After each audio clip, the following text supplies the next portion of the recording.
Okay, let's talk about it. Look, Boosie is the face of this no snitching thing with all the videos, all the interviews he do with Vlad. When you talk about somebody snitching, you think of Boosie, right? Think of T.I. with it. They had their little squirms and chords and stuff. Guys, let me tell y'all this. I don't know if I want to speak to you guys or if I want to speak to Boosie, but I'm going to let y'all know that everything that he said is straight 100% bull crap. I don't cuss. I could have made it sound better. But all that is bull, man. Like, look, peep this. If you know somebody did something and you can help the victim out, help that victim.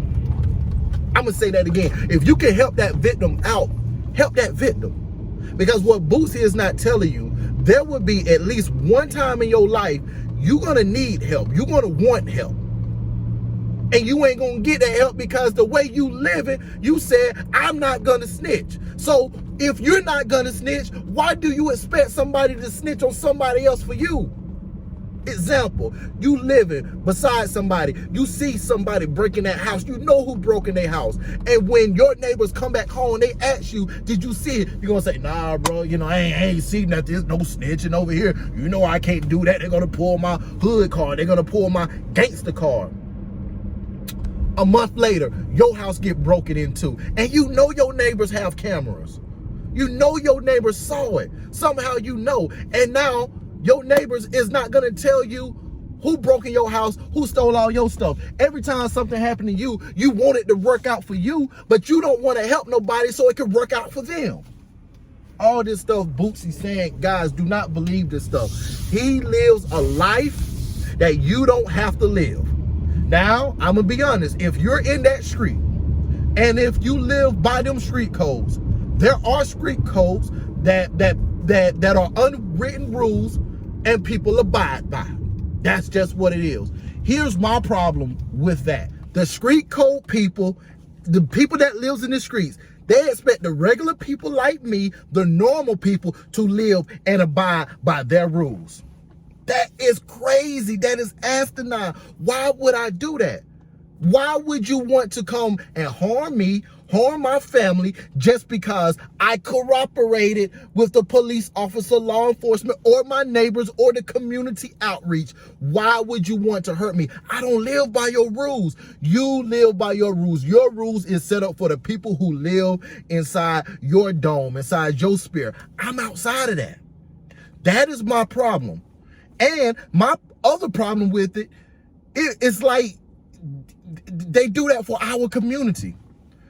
It's like times 10 for us.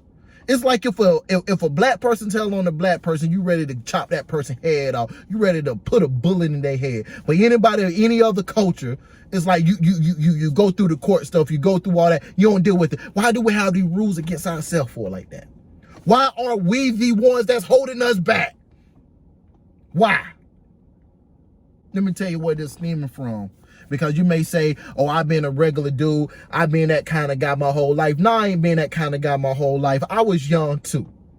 And I tried to live that life. Let me tell you something. I had a partner.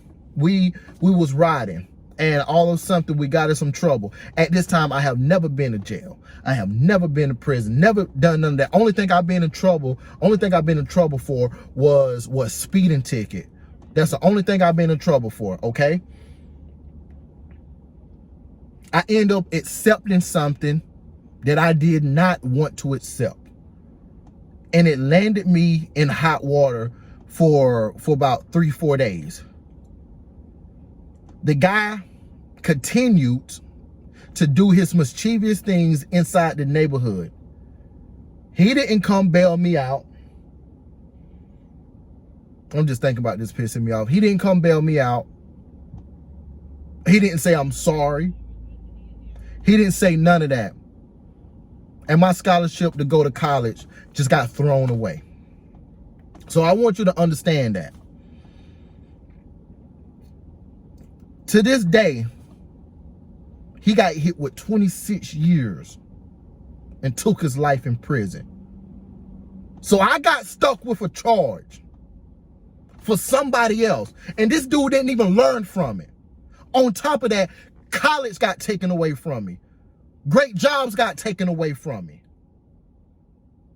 And you expect me to take a ride for somebody else? You expect me to leave my wife, to leave my kids? You expect me to do time for somebody silly games when I didn't do nothing? That's what you expect me to do? See, you can't hold that. You did it. People were snitching on you because you did something. I didn't do nothing. I'm not about to sit in jail for somebody else. If you want to do that, that's you, but not me. But you cannot be mad when you did something and somebody corroborate. Now you mad at them for telling on you. You wasn't supposed to do that in the beginning. Man, let me get out.